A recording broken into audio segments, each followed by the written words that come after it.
Je vais vous parler ici de la notion de pourcentage. Donc la base, c'est que quand on parle de pourcent, il faut bien comprendre qu'il y a les deux mots pourcent. Donc quand je dis 35%, donc cela s'écrit de cette façon, 35%. Donc mathématiquement, ça veut dire qu'on s'intéresse à la proportion de... Alors ça s'écrit 35%. Donc quand on écrit ce symbole, ça correspond à cette écriture-là. Et mathématiquement, cela signifie la proportion 35 sur 100. Alors, quand on dit 35% des habitants vont en randonnée, ça ne veut pas dire qu'il y a 35 habitants. Ça veut dire que dans une population, sur 100 habitants, il y en a 35 qui vont faire une randonnée. Ça veut dire quoi? Ça veut dire que... Donc là, il faut bien avoir en tête les notions d'égalité de fraction. Si j'ai une ville où il y a 1000 habitants, pour savoir combien il va y avoir de personnes qui vont en randonnée, sur chaque groupe de 100, il y en a 35. Donc, sur 1000, étant donné que 1000, c'est égal à 10 fois 100,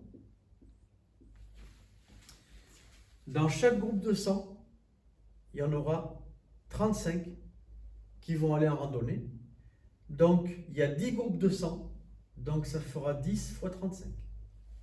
Ce qui veut dire que dans une population de 1000 habitants, 35% qui vont en randonnée signifie qu'il va y en avoir 350. Je peux faire de la même façon, si je change, à partir du moment où je change le nombre d'habitants, si je dis par exemple 200,